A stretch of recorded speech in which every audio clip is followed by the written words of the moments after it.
مرحبا وأهلا بكم في برنامج داخل واشنطن. معكم مضيفكم روبرت ساتلوف. بدأ السباق 21 شهرا من انتخاباتنا الرئاسية المقبلة وعشرات المرشحين الديمقراطيين حتى الآن.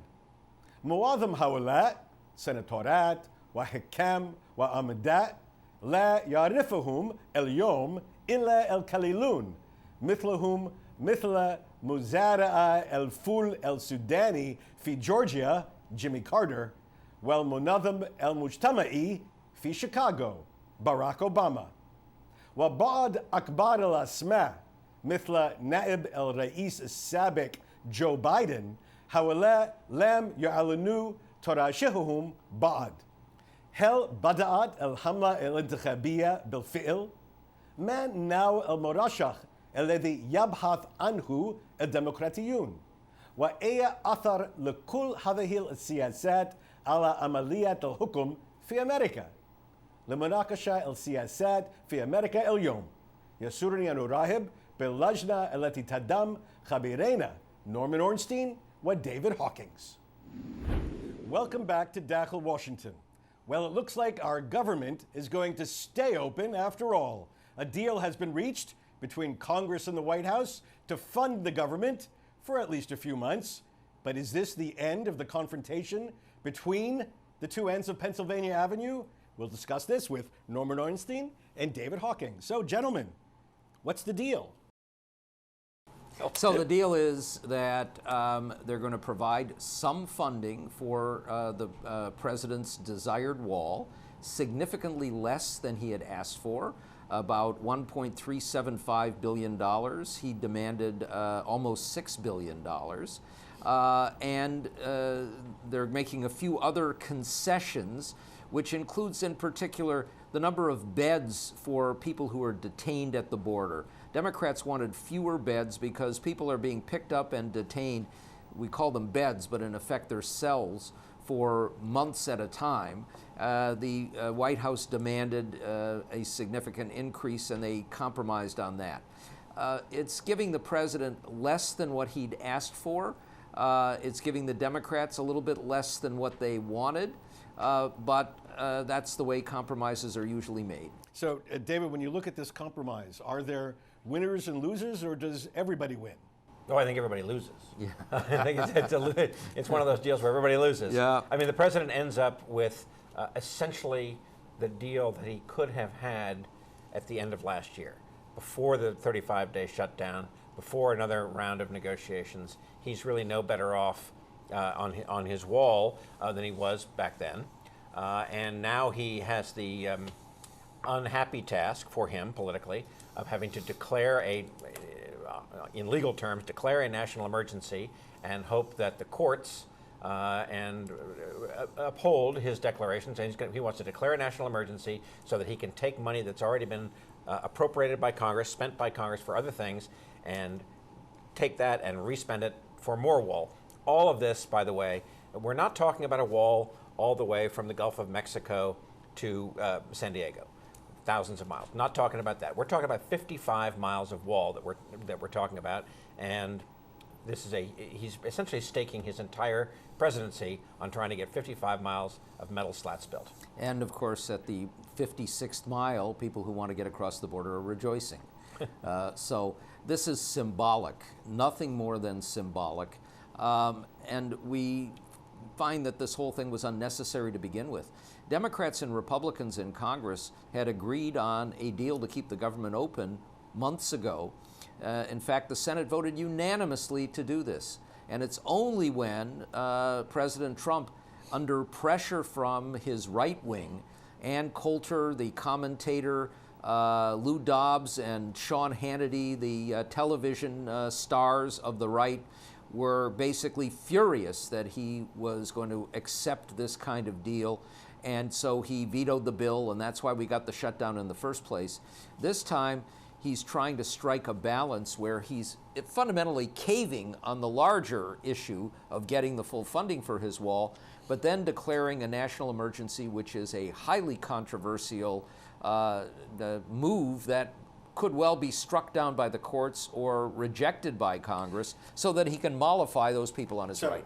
I sense a certain note of skepticism and disdain. Cynicism. Cynicism. Here. If an advocate on behalf of the president were sitting here, what argument would that person make in terms of the urgency of declaring an emergency on our southern border?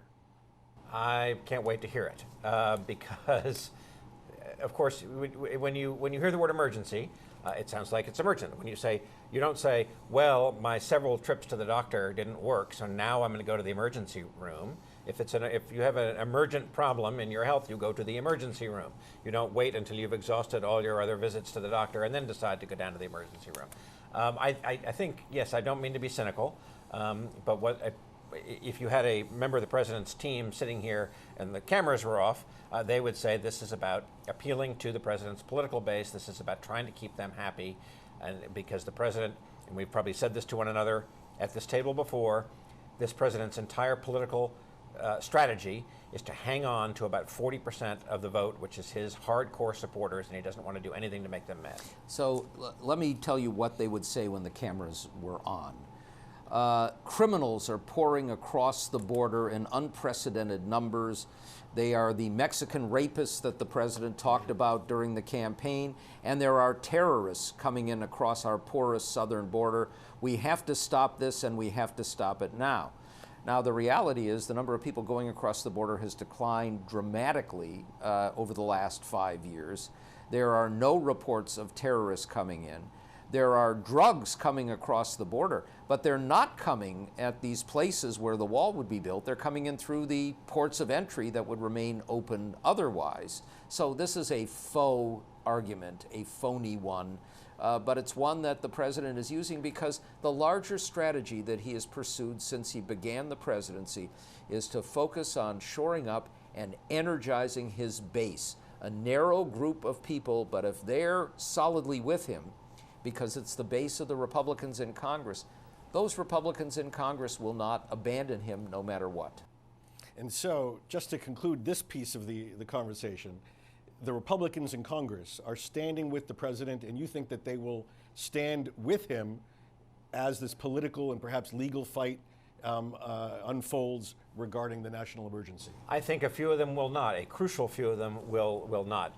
Not to get too deep in the weeds, but what happens next is that there's actually a procedure that in Congress that allows Congress to disagree with the president on declaring a national emergency and pass legislation saying, sorry, Mr. President, it's not an emergency. It looks like that legislation it'll surely go through the House, which is run by the Democrats. It looks like it'll go through the Senate too, because a half a dozen or so Republican senators will team up with the Democrats to disagree with the president on this. Why will they do that? A couple of different reasons. Some think that this wall is a silly idea and a big waste of money, and others think that are trying to stick up for Congress's power to say, look, we decided to spend this money in other ways. We don't want you just turning around and spending it for this wall. At that point, the president would have to veto the bill, and at that point, probably he would get away with that. His veto would be sustained. There probably aren't enormous numbers of Republicans to team up with the Democrats.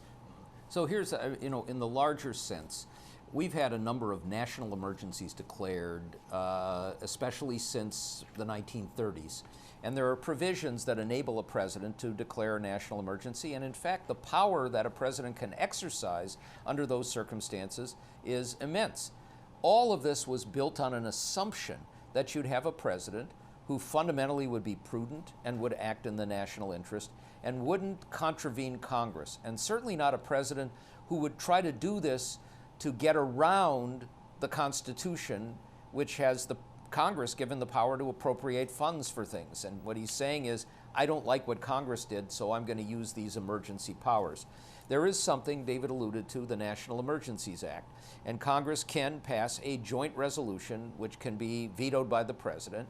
It would take 2/3 of both houses. A number of Republicans in the Senate warned the president, including the Majority Leader Mitch McConnell, before he did this, don't do it. It sets a precedent. What if a Democratic president comes in and says there's a national emergency, I'm declaring single-payer health care system? But once he goes ahead and does it, as David says, enough of them will go along that he can sustain a veto. Then it goes to the courts, and there the question becomes whether the courts decide that this is going too far. Harry Truman, at the time of the Korean War, seized steel mills in the United States, and in a famous Supreme Court decision, Youngstown Steel, the court rejected his ability to do that, saying that he was going too far. Will that be the precedent? We don't know. Meanwhile, the wall does not get built. Yeah. Meanwhile, there's no construction. Meanwhile, there are no Yeah. aerial photographs to please the base of this earth being moved and steel slats being erected. All right, so let's take all of that politics, put it aside for a moment, and talk about the quite remarkable blossoming of Democratic presidential candidates. When you guys last joined this show, I think we had maybe one. Now we have almost 20. What happened? So you can start with this. When there is a belief on the part of a party that's not in the presidency that it can win the next time and that it's a very strong chance of winning, everybody who's thought about running for president gets the heart beating a little bit faster. Those opportunities don't come along all that often. And the more candidates you get in the race, the more you encourage others to get in.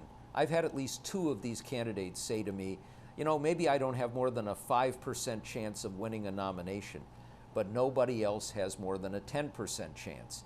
There is no front runner, no obvious choice, no heir apparent, and so we're getting a lot of senators, a couple of governors, some mayors, and some people from outside the process entirely who see this as the opening. All right, when we come back after the break, I'm going to ask you gentlemen to help describe and identify this gaggle of Democratic candidates and tell us what differentiates one from the other so that our viewers can have a sort of playbook for the next year as we sort all this out in just a moment.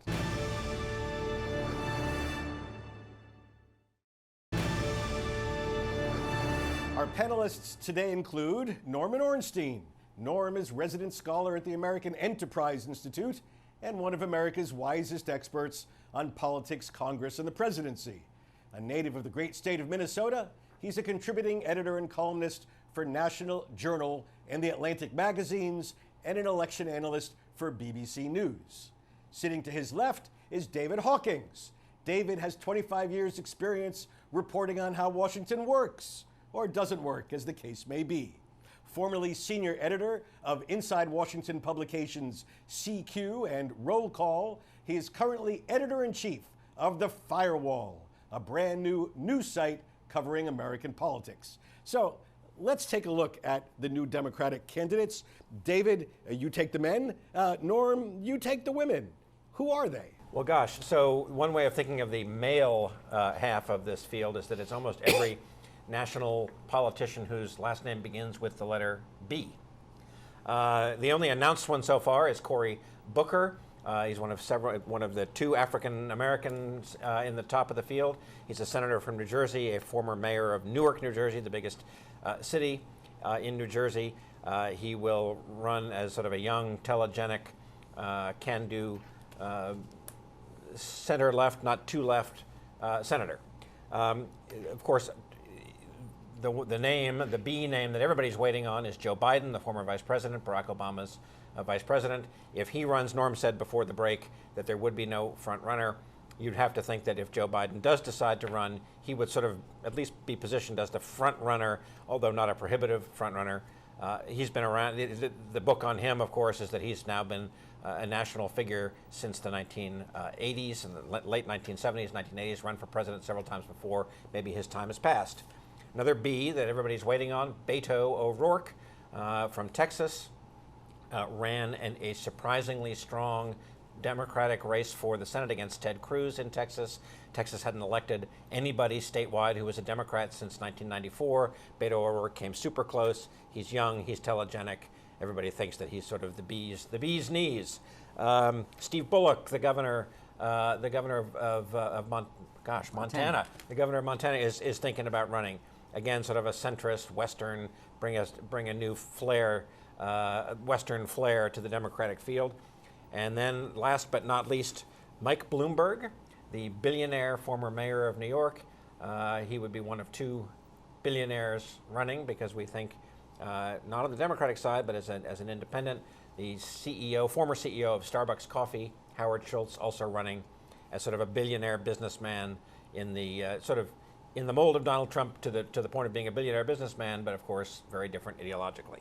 And then people who are not named to be. Wait, let me just say that you're quickly. missing a B. Sherrod Brown. Oh my gosh, how can I forget? Yeah. Right, I knew I was going to forget one. Sherrod Brown, senator from Ohio, just won re-election as a Democrat in Ohio, which sort of was the exception that proved the rule in American politics last fall. Democrats did very well in most places, not in Ohio. It actually a pretty decent Republican year in Ohio last year, but Sherrod Brown won re-election soundly. He also would be running sort of at the center left, not the super left side of the Democratic field, as sort of a centrist. And then beyond that, Bernie Sanders. Another B, Bernie. Bernie, I guess let's call him Bernie. Bernie Sanders. Julian Castro, no B there. Bernie Sanders, Vermont senator, ran against Hillary Clinton the last time. Julian Castro, the only Latino in the field, former mayor of San Antonio, former federal housing secretary, and that's going to be it for now. Okay, so that's quite a long list, and that's just one gender. Right, we should say that they're going to have, there's so many people running that they just announced right before we came on the air that when they do the first round of debates this summer, they'll have to do them on 2 successive nights with no more than 10 people on the stage each night. Fascinating. Okay, Norm, the other gender.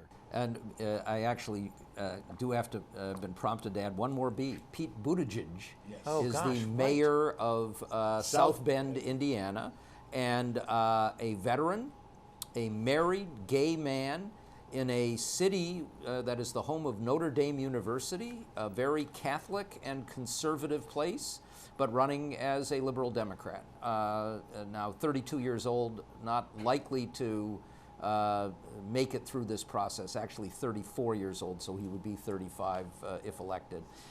So on the women's side, we have a number of senators to start with, 4 who are either announced or very close to being announced. The first one to get out there was Kristen Gillibrand of New York, who made her announcement on Stephen Colbert's late night talk show, not the usual format, but one in which you get 3 million people watching. That was followed by a much more successful rollout, which was Kamala Harris, former Attorney General of California, now the Senator from California, an African-American woman who's gotten a lot of favorable press as she's entered the race.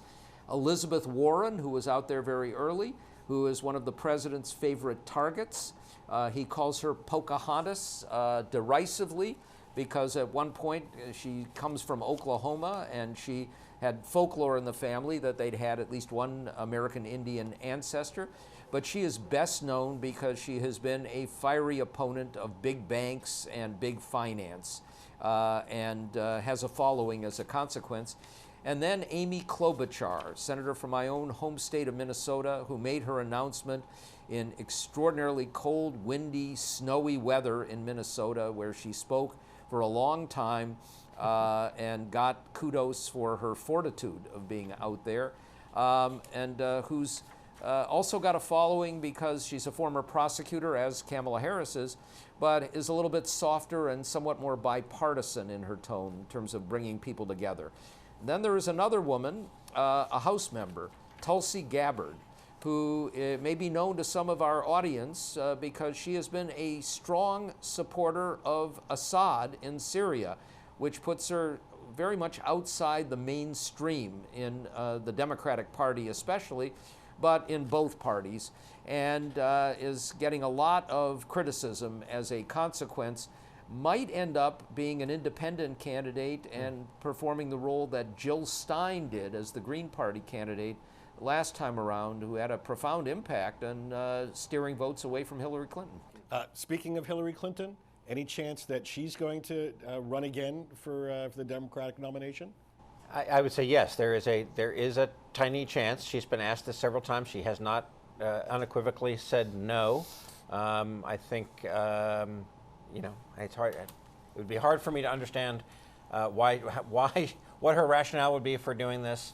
The Democratic Party does not often give people a second chance, especially somebody who was given a first chance and seemed to have been positioned, right in front of the goal with an empty net and couldn't score it. Well, gentlemen, it sounds like we have a lot to talk about over the next year as we winnow down this group of 20 to the final nominee sometime about a year from now. So, gentlemen, thank you very much for joining us on Untitled Washington. I think Americans wonder, what are we doing in Syria? What's the mission in Syria? We want to stop ISIS, obviously, but should we be in Syria? It's a civil war. We're concerned about what's happening to the people in Syria, but we're also concerned about Americans. What do we tell Americans? What do we tell their families if they lose their life in Syria? What were we doing there? So we need to know what the mission is. And we don't want to abandon anybody, but we've got to be careful about getting involved in things where we can't really make a difference. The president was isolated and aloof. He sulked in the White House. He had a list of enemies and wasn't afraid of using the power of the Oval Office against those he despised. He had created what many called the imperial presidency, a style of rule more like a medieval court than a modern government. This is a chapter from American history, of course. I'm talking about the Nixon administration. That was a time of great ferment and change in America, a time of social and economic unrest at home, a time when millions of Americans wanted to end a long, bloody foreign war and bring the soldiers home. It was also a time when the opposition party, then, like now, the Democrats, faced a choice: who to put up as a candidate to oppose the much despised Richard Nixon. Does the party turn left and appeal to the activist wing, the part of the party that marches, protests, and stuffs envelopes for primary campaigns in state after state? Or does the party turn to the center and appeal to the vast middle of American politics, including many who may have been attracted by Nixon's original appeal as a change from 8 years of Democratic Party rule, but were disappointed with what he himself brought to the White House? In 1972, the Democrats turned left. They nominated a good and decent man, George McGovern, who advocated policies far out of step with mainstream American political views. The result was a landslide for Nixon. Within 20 months, Nixon himself was forced to resign rather than face the dishonor of being impeached for his crimes. Today's situation is very different, of course. Our nation is different, the issues we face are different, the parties are different, and our leaders are very different. Still, the Democratic Party once again faces a choice: against a president who inspires among his critics deep revulsion, a president who is mired in his own controversies and investigations. Who should the party nominate? Should the party turn left and draw on the energy activists motivated to take the country in a very different direction than the one in which it sees America is headed? Or should it turn to the center and try to build a big tent of opposition to the incumbent, including many of his former supporters, disappointed in his performance? This time next year, we will know the answer to this question. Do they turn left or veer to the center? As it makes its decisions, the lessons of the past should play a role. In words attributed to the great American author Mark Twain, history doesn't repeat itself, but it often rhymes. بهذا نصل إلى نهاية هذه الحلقة من برنامج داخل واشنطن. إذا كانت لديكم أي استفسارات أو تعليقات حول هذه الحلقة، وخاصة حول مستقبل الحزب الديمقراطي، أرجو أن تتواصلوا معي عبر تويتر على #InsideWashington أو أن تراسلوني مباشرة على @RobSatloff. سأراكم الأسبوع المقبل، وإلى أن ألقاكم، شكرا لكم وإلى اللقاء.